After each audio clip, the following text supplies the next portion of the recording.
이 시간 우리를 대표하여서 장종옥 권사님 나오셔서 기도 인도해 주시겠습니다.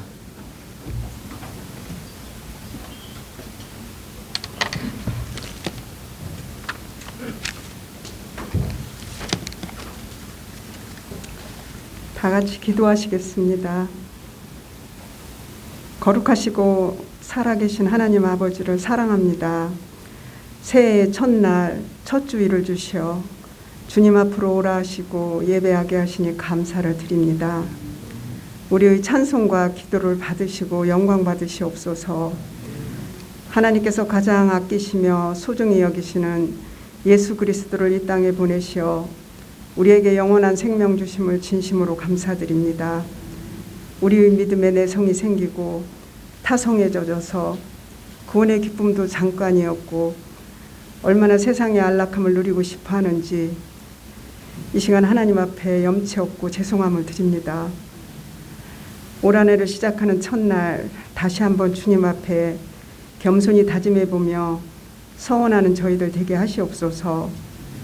어린아이부터 어른에게까지 믿음의 새 옷을 입게 하시고 하나님의 영광 위에 살게 하여 주시옵소서. 주님 몸소 보이신 사랑의 법과 용서의 법으로 교회를 사랑하고 주님을 뜨겁게 사랑하는 믿음을 주시옵소서.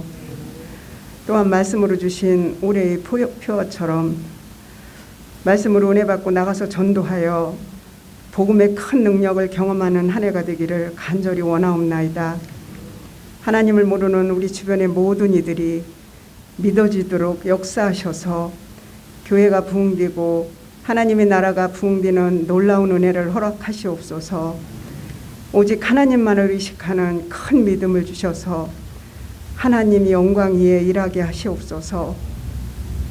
세상의 그 어떤 것보다도 주님을 간절히 원합니다. 주님만 우리 속에 오시옵소서. 우리의 연약함으로 인해 매 순간 따라다니는 죄와 유혹을 잘 물리칠 수 있도록 주님께서 능력되어 주시옵소서. 올 한 해도 계획하여 짜여진 교회의 일정들이 선하고 잘 형통되어서 하나님을 기쁘시게 하는 건강한 동산교회가 되기를 간절히 원하옵나이다. 몸이 아프신 분들을 불쌍히 여기시옵소서. 어려웠던 것, 힘들었던 것, 이전 것은 다 지나가게 하시옵고 이제는 새 것으로 채워주시고 새 힘으로 인도하시옵소서. 목사님을 비롯하여 부교역자님, 영육의 강건함 주시옵소서. 말씀 주실 강도사님을 꼭 붙드시고 능력 띠게 하시옵소서. 예수님의 이름으로 기도합니다. 아멘.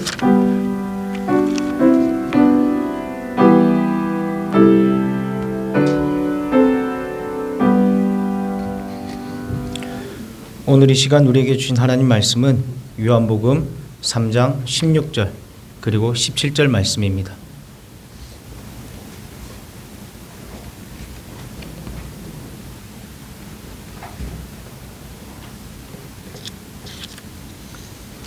요한복음 3장 16절 그리고 17절 말씀입니다.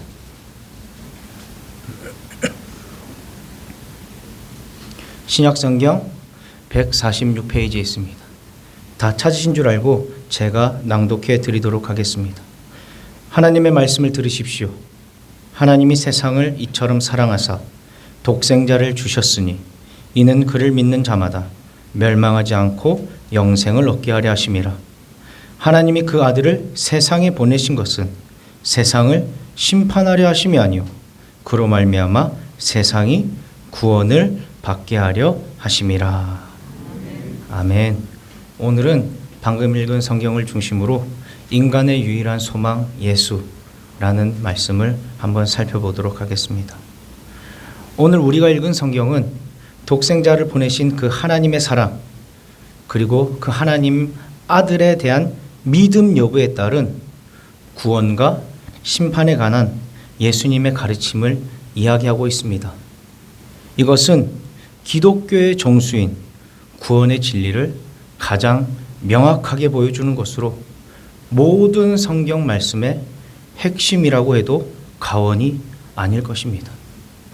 실제로 인간의 구원은 하나님께서 이 세상을 사랑하심으로 구원하기 위해 보내신 그의 독생자 예수 그리스도를 믿음으로만 가능하며 그를 믿지 않는 자는 누구도 어느 누구도 영생에 이를 수 없습니다.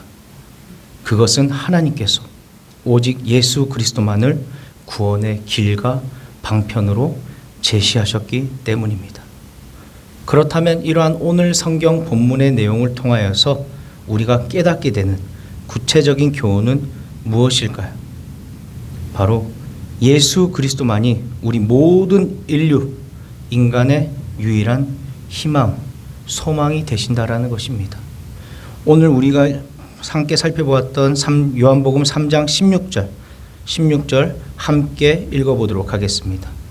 16절입니다. 하나님이 세상을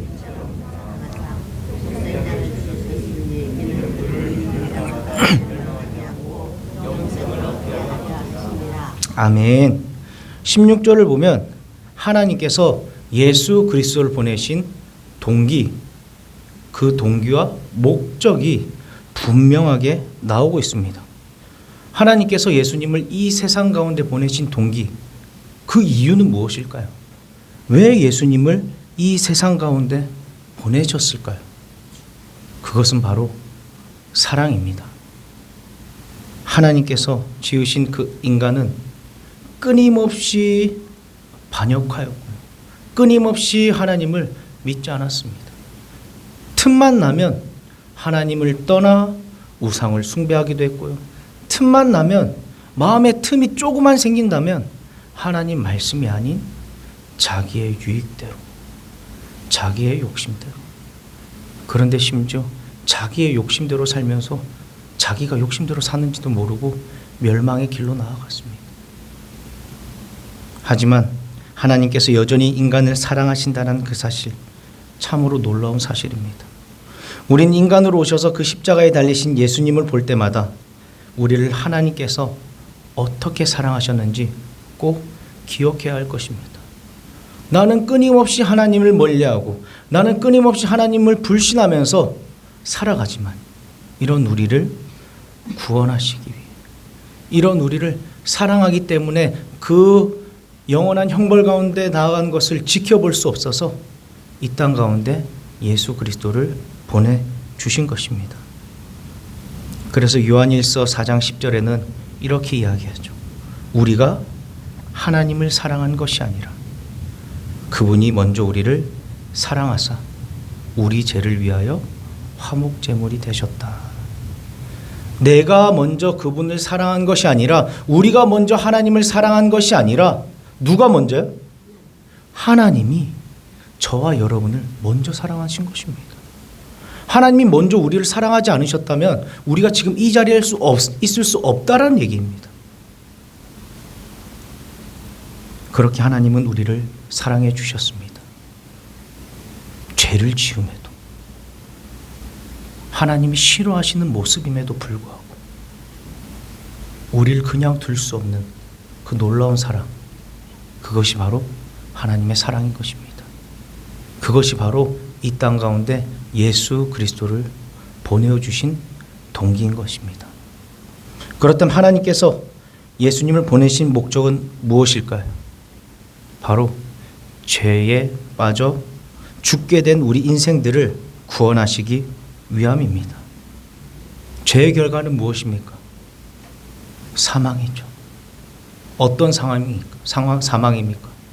영원한 형벌 가운데서, 영원한 지옥불 가운데서 하나님과의 관계가 단절된 상태로 영원히 살아가는 것이죠. 우리의 인생의 길들은, 우리 모두의 인생의 최후는 그 길이었습니다. 그걸 가만히 보실 수가 없어서 이런 우리를 불쌍히 여기시고 너무나 사랑하여서 이런 우리를 구원하시기 위해 예수 그리스도를 이 땅 가운데 보내주신 것입니다. 성경이 가르치는 바와 같이 모든 사람은 죄 아래 있어서 멸망을 피할 수 없는 상태였습니다. 로마서 3장 20절에 이렇게 기록되어 있죠. 모든 사람이 죄를 범하였음에 하나님의 영광에 이르지 못하더니. 모든 사람입니다. 예외가 없습니다. 로마서 3장에서 이야기하는 그 모든 사람의 좀 율법대로 산 사람? 어떤 종교적 지도자? 아니요. 모든 사람이 죄를 범하였음에 하나님의 영광에 이르지 못한다 라고 이야기합니다. 이런 상태에 있던 우리에게 예수님을 보내셔서 구원의 길을 열어주신 것입니다. 어떤 수단도, 어떤 율법도, 어떤 종교적 행위도 우리를 구원에 이르게 하는 것, 하나님 영광에 이르게 하는 것은 불가능한 일입니다. 그 말은 뭐냐? 우리 모든 인생이 절망적인 상태라는 거예요. 그냥 먹고 자고 그 다음날 되면 또 먹고 자고 병들면 아프고 사고가 날 수도 있고 그런 인생 아닙니까? 아니요. 우리 인생들은 지금 현실의 삶과 더불어서 사후의 삶이 있다라는 것입니다. 우리의 영원한 존재를 가진 사람이라는 것입니다. 그런데 모든 죄를 범한 우리 인간의 최후의 결과는 무엇이냐? 죄로 인하여 영원한 형벌밖에 없더라. 이거 말고는 답이 없더라. 절망 가운데 있었던 거죠. 어떻게 우리가 선한 일을 하고 봉사활동을 하고 착하게 살고 율법을 지킨다 하더라도 우리의 결과는 정해진 거였습니다. 그냥 영원한 그 지옥불 가운데 형벌을 받으며 살아갈 수밖에 없었던 것이었습니다. 절망이죠. 우리 학생들, 청년들, 대학생들 아무리 공부를 열심히 해도 너의 성적은 앞으로 F야. 그럼 어떨까요? 수업을 들을 마음이 생기겠습니까? 직장인 다니는 우리 청년들 어떻습니까? 네가 아무리 한 달 내내 열심히 일을 하고 야근을 해도 너는 다음 달 무조건 영원의 월급을 받을 거야. 어떨까요? 일하고 싶을까요? 절망적이죠. 우리 인간의 상태가 그랬다는 것입니다. 저의 상태가 그렇다라는 거예요. 여러분의 상태가 그랬다라는 거예요. 우리는 영원한 형벌 가운데 절망에 빠져 있는 상태였다라는 것입니다. 아무런 방법이 없었습니다. 그래서 유대인들은 어떻게 했습니까?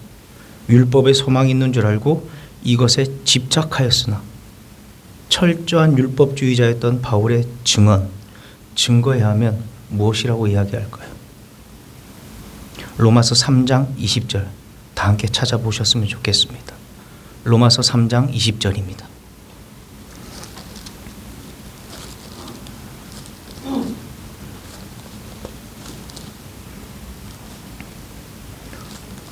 로마서 3장 20절 243페이지에 있습니다. 함께 읽겠습니다. 율법의 행위로 그의 앞에 의롭다 하심을 얻을 육체가 없나니 율법으로는 죄를 깨달음이니라. 자, 로마서 3장 20절에 뭐라고 기록되어 있습니까? 율법의 행위로 그의 앞에 의롭다 하심을 얻을 육체가 있다 없다? 없다. 율법의 역할은 무엇입니까? 단지 율법으로는 죄를 깨달음이라. 율법을 붙잡고 살면 구원을 얻을 수 있다고 생각했습니다. 이것이 유일한 소망이라고 생각했습니다. 하지만 율법의 역할은 뭐다? 철저하게 내가 죄인이라는 것을 깨달을 수밖에 없습니다. 우리가 아는 10계명만 한번 살펴보겠습니다. 부모를 공경하라고 이야기합니다. 청년들에게 작년에 이야기했습니다. 10계명 설교 한번 쭉 했지만 부모를 공경하라고 하면 연장자에 대한 순종과 공경이 담겨져 있습니다.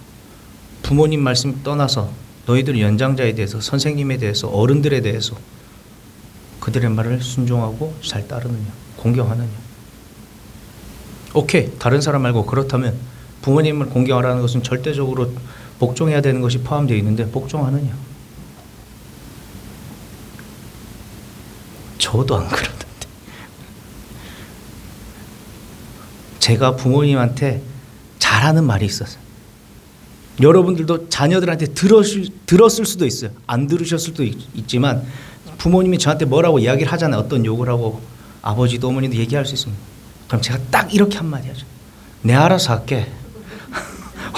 웃으시는 분들은 아마 경험이 있으실 것 같아요. 내가 알아서 할게. 이게 부모님 말씀에 순종하는 태도인가요? 공경하는 태도인가요? 아니죠. 그렇다면 다른 사람에 대하여 남의 것을 탐내지 않고 그렇게 살았을까요? 아니죠.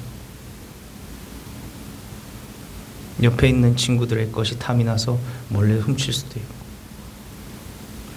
어릴 적 학교 앞 분식집에 떡볶이가 워낙 맛있지 않습니까? 근데 저도 90년대생이다 보니 그렇게 풍족한 세상은 아니었습니다.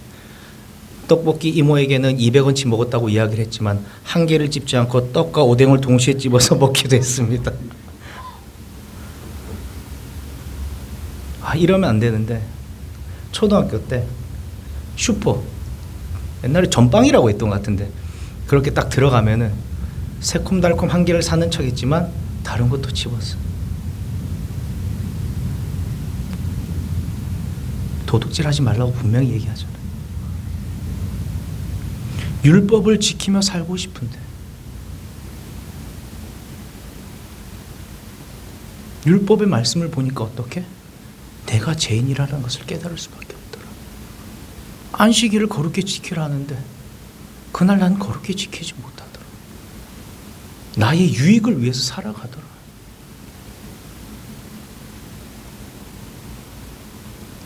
율법의 행위로 그의 앞에 의롭다 하심을 얻을 육체가 없느니 율법으로는 죄를 깨달음이라. 죄를 깨닫게 하고 절망하게 하면서 율법은 그리하여 그들이 이 절망의 유일한 극복 방안인 그리스도에게로 인도하는 초등교사, 개역 성경의 몽학 선생, 갈라디아서 3장에 나오죠. 바울이 이렇게 이야기합니다. 율법의 역할은 죄를 깨닫게 하고 그 죄로 깨달음으로 내가 답이 없다, 내 인생에 희망이 없다, 이런 내 인생, 우리의 인생의 희망이 무엇이냐? 예수 그리스도를 바라봐야 된다. 예수 그리스도께 인도하는 초등교사. 이 말은 뭐냐? 유치원 선생과 같다라는 거예요. 유치원 아이들 보면 어떠합니까? 길 갈 때 선생님들이 손 일일이 잡고 신호등 갈 때 지켜봅니까? 지켜보지 않습니까? 지켜보죠. 안 지켜보면 어떻게 됩니까? 이 딸들은 모르겠는데 난리 납니다. 아들들 막 뛰어가가지고 신호등에 야! 한두 번 본 게 아니에요. 유치원 선생은 뭐냐? 바른 길로 인도해서 이렇게 가야 돼 손잡고 하듯이 율법이 그런 역할이라는 거야. 야, 율법으로는 답이 없고 예수 그리스도를 바라봐야 돼. 어떻게? 네가 죄인이라는 거 알겠지? 여기서 구원받을 길은 무엇밖에 없다? 예수님께로 가야 돼 하고 안내자 역할을 하는 것이 율법이라는 것입니다. 우리 인간의 유일한 희망은 하나님께로부터 오신 예수 그리스도뿐임을 우리에게 알게 하시는 겁니다. 하나님은 예수 그리스도를 통해서 우리 인생들을 구원하기로 하셨습니다. 작정하셨죠. 이 일은 창세전에 이미 계획되어 있었고 처음부터 이 모든 일을 계획해 놓으시고 때가 되면 그 독생자 아들 예수를 이 세상에 보내신 것입니다. 그러므로 다른 길은 있다 없다? 없다라는 거예요. 구원의 다른 길은 없고 오직 예수 그리스도만이 유일한 희망인 것입니다. 모든 사람은 어떤 사람이든 오직 예수 그리스도만을 통해서만 하나님과 화목할 수 있습니다. 이 예수를 믿기만 하면 하나님께서는 의롭다 칭하여 주시고 거룩한 자녀로 삼아 주신다고 약속하셨습니다. 하나님은 여기에 다른 어떤 조건도 부과하지 않고 오직 믿음만 요구하셨습니다. 그 이후 성도의 삶에 대해서 거룩이를 이야기하지만 그 전에 네가 율법을 다 지키고 예수를 믿어야지만 구원을 얻어 할례도 받아야 돼, 이런 게 아니에요. 어떤 조건도 부과하지 않으셨습니다. 오직 예수 그리스도를 주와 구원자로 나의 죄를 지신 그 하나님으로 믿는다면 구원을 주신다라는 것입니다. 아주 쉬운 일이죠. 어떠한 많은 지식, 고행, 수행 이런 것들을 필요로 하지 않았습니다. 그러다 보니까 어떤 일들이 발생합니까? 에이, 무슨 우리 인간의 구원이 그렇게 간단하냐. 당시 그 헬레니즘의 철학이 발달된 그 사회, 인간의 사고, 온 세계, 유토피아, 온 우주 만물을 생각하는 그 철학적인 사고가 발달된 상태에서 인간의 구원이 호락호락 그렇게 쉬운 것이 아니다. 받아들이지 않는 것이죠. 유대인들은 어떠합니까? 그 오랜 습관, 남아있던 율법, 할례도 받고 율법도 지키고 해와 달과 절기도 지키고 예수님 믿으면 구원 얻어. 그러나 하나님 뭐라고 하셨죠? 아무것도 필요치 않다. 오직 예수 그리스도를 믿음으로 너는 의롭게 될 것이다.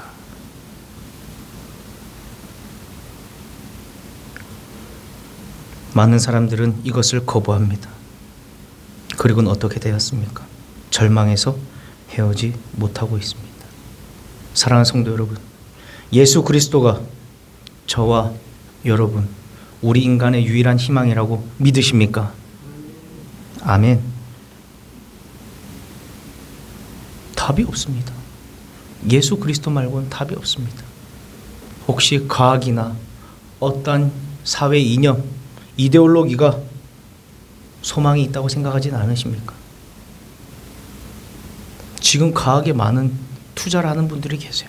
우리 유초등부 설교 때 이야기했지만 냉동 인간을 통해서 과학이 발전하면 모든 질병이 치료될 거 해가지고 어떤 일이 발생되느냐? 자기를 얼려요. 그리고 나중에 과학이 발달돼서 지금 내가 알고 있는 병이 치료가 될 때 나를 해동시켜서 그 병을 치료해달라고 얼립니다. 1인당 40억, 50억 정도 듭니다. 지금 300명 정도 있습니다. 전 세계. 될까요? 안 될까요? 될 수도 있고 안 될 수도 있습니다. 그런데 그 과학에 희망이 있다고 믿고 살아가는 사람들이 있어요.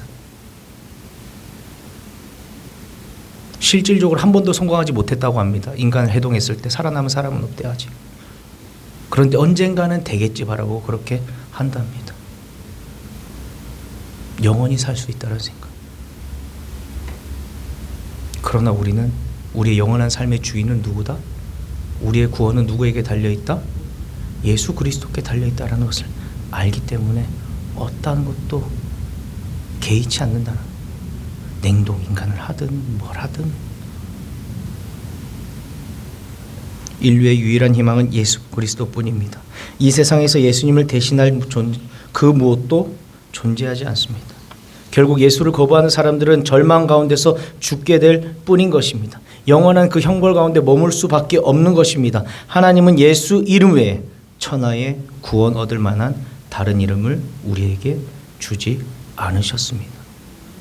그러므로 여러분은 예수님만이 우리의 희망인 것을, 소망인 것을 믿으시기 바랍니다. 그리고 그 오직 예수님만을 의지하며 살아가시길 바랍니다. 요한일서 5장 11절 12절 제가 낭독해 드리겠습니다. 또 증거는 이것이니 하나님이 우리에게 영생을 주신 것과 이 생명이 그의 아들 안에 있는 그것이니라. 아들이 있는 자에게는 생명이 있고 하나님의 아들이 없는 자에게는 생명이 없느니라. 예수 그리스도를 믿음으로 그 하나님의 아들과 함께 생명을 가진 자로 살아가시는 저와 여러분 되길 주님의 이름으로 축복합니다. 우리의 유일한 소망이신 그 예수 그리스도를 알게 된 자, 그렇다면 하나님의 마음을 알고 예수 그리스도가 우리의 소망이라는 것을 알게 된 사람은 어떻게 살아갈까요? 하나님의 마음을 알게 된 사람들은 영혼 구원을 위해서 힘써 살아갑니다. 오늘 요한복음 3장 17절로 다시 넘어오겠습니다. 요한복음 3장 17절입니다. 함께 읽겠습니다. 그 아들을 세상에 보내신 것은 세상을 심판하려 하심이 아니요 그로 말미암아 세상이 구원을 받게 하려 하심이라. 17절에 보면 하나님께서 그 아들을 세상에 보내신 목적이 다시 한번 구체적으로 이야기되고 있습니다. 그것은 무엇입니까? 세상을 심판하기 위함이 아니라 그로 말미암아 세상이 구원을 얻게 하기 위함인 것입니다. 세상을 구원하기 위해 아들 예수를 보냈다라는 것을 이야기합니다. 여기서 우리는 죄에 빠진 인생들을 향한 하나님의 마음을 읽을 수 있습니다. 하나님께서는 우리 인생이 죄 가운데 멸망하는 것을 결코 원치 않으시는 분이세요. 그분은 우리 모든 인생이 다 구원에 이르기를 원하십니다. 그래서 하나님은 어떠합니까? 한 영혼을 천하보다 귀하게 여기십니다. 그래서 마태복음 16장에 이야기되어 있지 않습니까? 천하를 얻으면 다 무엇해? 천하를 얻고 목숨을 잃으면 다 무엇하냐? 이야기하지 않습니까? 그리고 이른 양의 비유를 통해서도 알 수 있습니다. 한 영혼을 향한 그 하나님의 마음이 어떠한지. 탕자를 비유를 통해서도 알 수 있죠. 그 잃어버린 한 사람을 향한 그 하나님의 마음이 어떠한지 우리는 알 수 있습니다. 하나님께서는 우리가 심판받고 멸망하는 것을 원하는 것이 아니라 우리가 구원받기를 원하시는 것입니다. 왜냐? 이것은 하나님께 있어서 우리 인간이 매우 특별한 존재이기 때문입니다. 우리 인간은 다른 피조물과 달리 어떻게 창조되었습니까? 하나님의 형상으로 창조되었습니다. 오직 유일하게 하나님의 형상으로 우리 인간은 창조되었습니다. 그렇기 때문에 여기에 우리는 다른 사람, 타인, 다른 사람을 귀하게 여겨야 할 이유가 있습니다. 자, 이제 옆에 사람 한번 보겠습니다. 옆에 사람 한번 보시고 인사하겠습니다. 아이고 귀하다. 자, 옆에 사람 봐주십시오. 한번 쳐다보시고 얘기해 주세요. 아이고 귀하다. 아이고 귀하다. 다시 한 번 더 인사하겠습니다. 당신은 참으로 귀한 존재입니다. 나도 하나님의 형상이지만 우리 인간을 하나님의 형상으로 지었다면 제 옆에 있는, 여러분 옆에 있는 사람이 어떤 형상이라고요? 하나님의 형상으로 지은 존재. 그런 이 사람을 미워하고 저주하고 어그러뜨리고 그렇게 살아갈 수 있을까요? 아니요. 그래서는 안 되죠. 하나님의 형상으로 지은 존재인데. 이 세계에 존재하는 모든 사람을 귀하게 여기고 사랑할 줄 아는 사람이 하나님의 마음을 아는 사람이요, 그리스도의 마음을 가진 성도입니다. 그렇기 때문에 우리는 어떠합니까? 불량배이든 나쁜 행실을 일삼는 사람이든 장애인이든 사회주의자든 이슬람 교도이든 동성애자이든 그리고 테러 분자이든 어떻게 해야 될까요? 그 사람의 행위, 죄는 철저하게 미워야 됩니다. 왜? 하나님 죄를 싫어하기 때문에. 그 사람의 행위와 그 죄는 미워하는데 그 사람의 영혼은 어떻게 생각해야 될까요? 불쌍히 여기고 사랑해야 되는 거예요. 관심을 가져야 되는 거예요.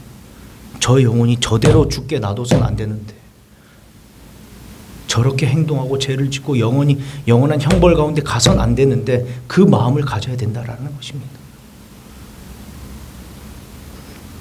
그들의 행위가 악하다고 영혼마저 무가치하게 취급하는 것은 옳지 않은 것입니다.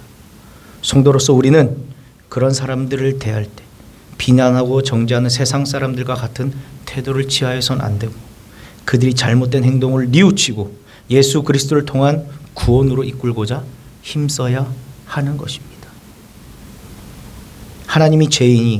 하나님께서는 죄인이 그 죄악 중에 죽는 것을 기뻐할까요? 기뻐하지 않으실까요?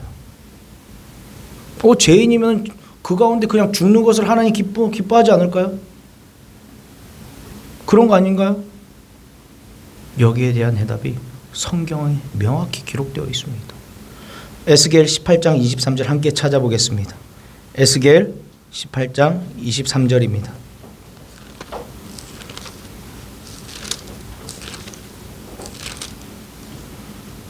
구약성경 1176페이지입니다.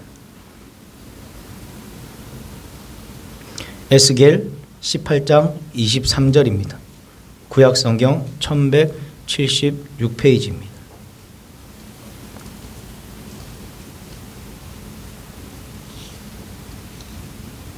함께 읽겠습니다.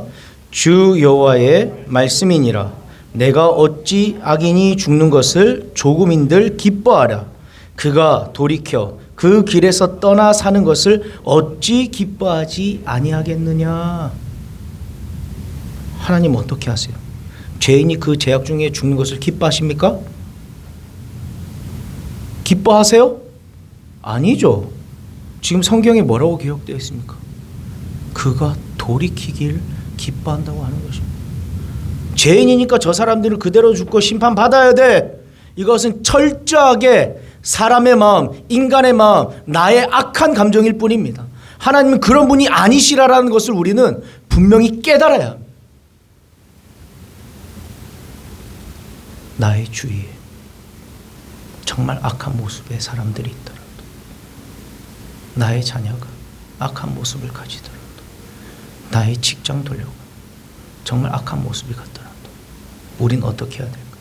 주님, 저 영혼을 불쌍히 여겨주십시오. 하나님, 저 사람 돌이키길 바라지 않습니까? 기도하셔야 되는 거예요. 하나님께 간구하셔야 되는 거예요. 이것이 하나님의 마음을 가진 자, 하나님의 마음을 아는 자의 태도인 것입니다. 하나님은 모든 사람이 구원을 받으며 진리를 아는데 이르기를 원하노라. 디모데전서에 말씀하고 계십니다. 누가복음 15장 잃은 양의 비유에 볼 수 있듯이 그들을 구원으로 인도할 때, 잃은 양을 구원으로 인도할 때 하늘에서 무엇이 열립니까? 잔치가 열린다고 누가복음 15장에 기록되어 있습니다. 또한 돌아온 탕자 아버지가 그 자녀가 다시 돌아왔을 때 무엇을 합니까? 잔치를 베풀지 않습니까? 왜? 하나님은 그만큼 잃은 양을 찾는 것을 소중하게 여기시는 것입니다. 우리는 이 사실을 기억하고 이를 위해 적극적으로 방법을 강구해야 합니다. 사랑하는 나의 가족들이 주께로 또 어떻게 하면 돌아올 수 있을까? 사랑하는 나의 친구들이, 사랑하는 나의 동료들이 어떻게 하면 예수 그리스도를 알고 주님께로 돌아올 수 있을까? 고민해야 하는 것입니다. 비판, 정죄, 저주하는 것은 마귀의 마음을 가진 자들이 하는 일입니다. 하나님의 신실한 자녀, 일꾼들은 하나님의 마음을 알기 때문에 그렇게 할 수 없는 것입니다. 사랑하는 성도 여러분, 그렇다면 여러분들의 마음은 어떠하십니까? 멸망의 길로 가고 있는 세상의 수많은 영혼에 대한 여러분의 관심은 어느 정도이십니까? 스스로 확인해 보시기 바랍니다. 나만 예수 믿었으면 됐지. 내 자녀들은 예수 믿는데, 우리 가족은 예수 믿는데, 예수 안 믿고 죄 짓는 사람들 지 알아서 살겠지. 이런 마음이십니까? 아니면 여러분 옆에 있는 주위의 가족들이나 다른 사람들, 옆집에 사는 사람들이 예수 믿지 않음으로 인하여서 안타까운 마음, 안쓰러운 마음이 드십니까? 한번 살펴보시기 바랍니다. 나는 하나님의 마음을 알고 있던 자인가? 나는 그리스도의 마음을 가진 사람이었나? 확인하시고, 하나님의 마음을 알지 못하고 예수 그리스도의 마음을 갖지 못했던 것 같다면 회개하시기 바랍니다. 회개하십시오. 회개하십시오.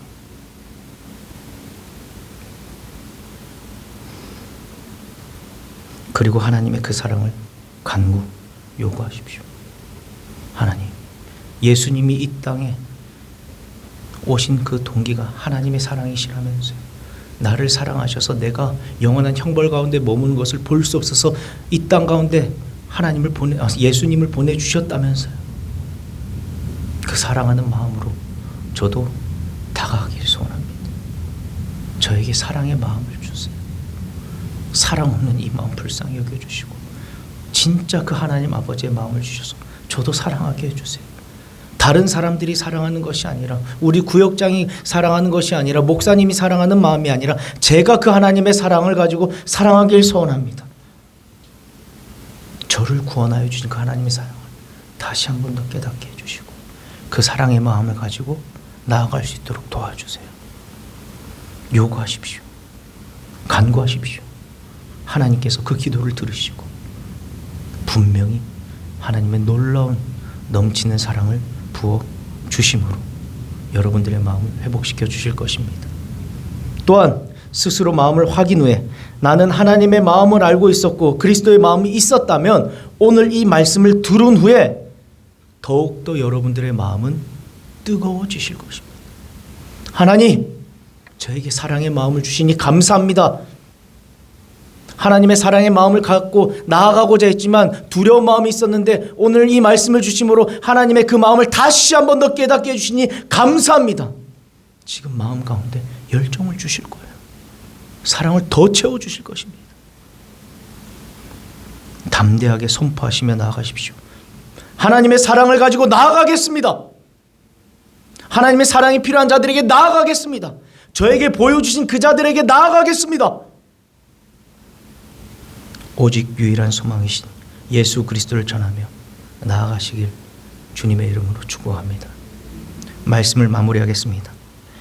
사랑하는 우리 동산 성도 여러분, 우리는 무엇보다 나 자신이 하나님의 선택을 받은 자라는 사실에 감사해야 합니다. 한번 생각해 보십시오. 우리보다 먼저 되고 심지어 예수님이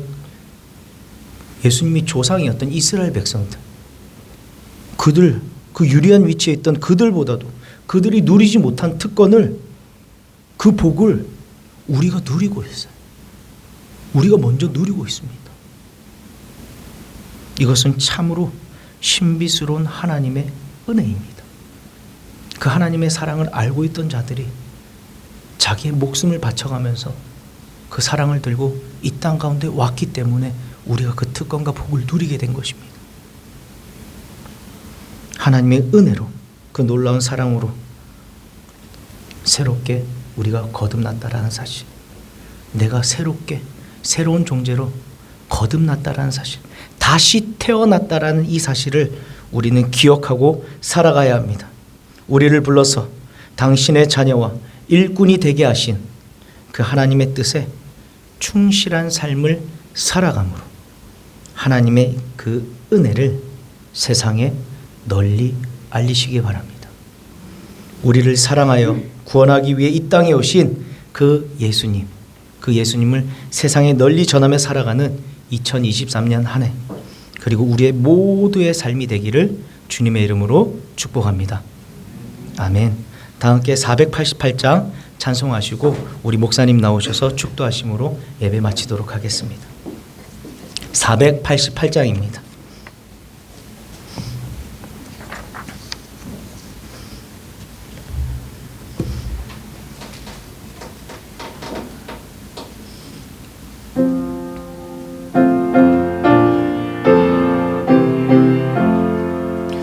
이 몸의 소망 무언가 우리 주 예수 뿐일세.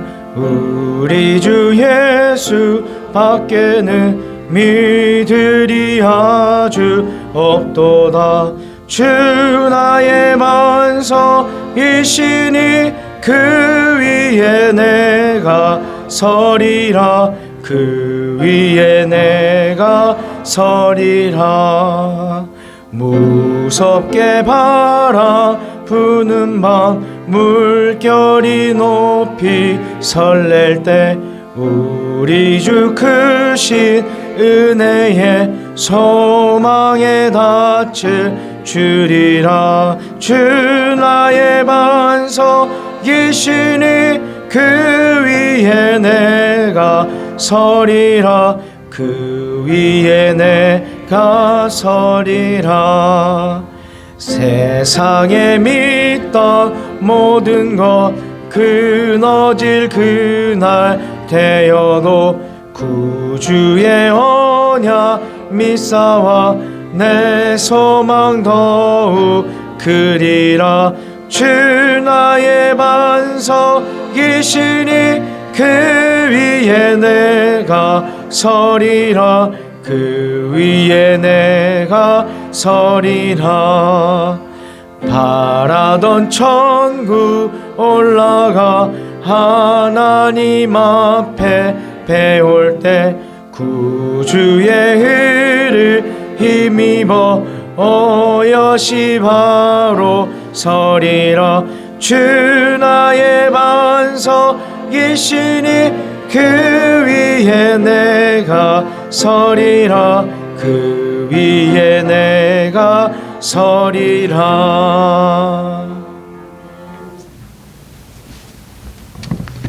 세상의 어떤 권세, 아무리 많은 재물을 가지고 있어도 영원히 살 수 없는 것이 인간의 한계인 것을 우리가 너무너무 잘 압니다. 우리가 예수 그리스도를 믿은 것이 너무 감사하고 너무 하나님께 감격스러운 것은 이 예수 그리스도는 작은 복을 주시는 분이 아니라 우리에게 영생을 주시는 분이기 때문인 줄 믿습니다.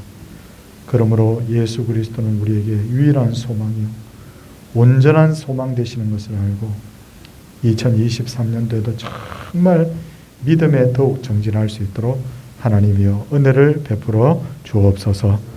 사랑의 주님, 우리 특별히 연초를 맞아 기도하는 바가 있습니다. 노경에 처해 있는 분들이 건강하게 하여 주옵소서. 아버지 하나님이여 교회에 나오는데 어려움 없도록 특별한 건강으로 주여 채워 주시옵소서. 주님, 건강 때문에 어려움을 겪고 있는 분들이 있습니다. 하나님께서 다 온전하게 하시고 다 깨끗하게 하셔서 하나님 섬기기에 부족함 없도록 하나님께서 특별한 은혜를 더하여 주시옵소서. 저희가 말씀 얻어 은혜 받고 그 받은 은혜를 가지고 가정을 복음화시키고 나아가서 이웃을 복음화시키고 하나님의 이 복음을 주님 땅끝까지 전하기를 원합니다. 올해 이 간절한 소망을 우리에게 이루도록 힘을 더하여 주시고 감동을 더하여 주시옵시고 그래서 우리가 주의 도구가 되게 하여 주옵소서. 사랑해 주님, 오늘 이 예배에 또 참석한 우리 젊은 청년들이 있습니다.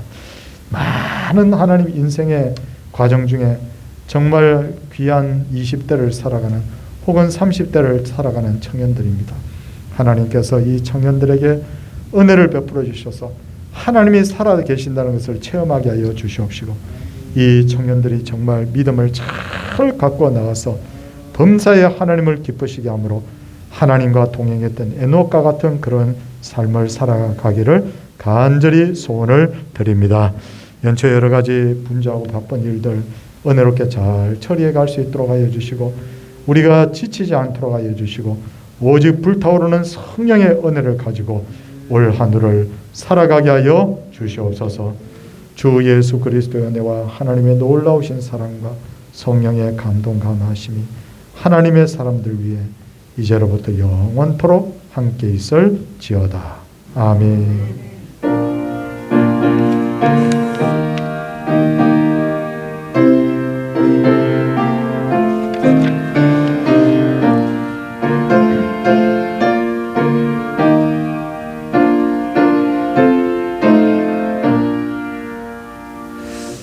다음 주 우리 전도 선교원금 우리 작정에 꼭 동참해 주시기를 비고 바라고 또 전도 헌신 예배, 선교연회 헌신 예배 잘 좀 준비해 주시기를 바랍니다. 이 시간 후에는 우리 찬양대실에서 임직자들, 지난번에 임직받은 분들 우리 성경공부가 있습니다. 참석해 주시기 바랍니다. 옆에 분들과 인사하겠습니다. 할렐루야.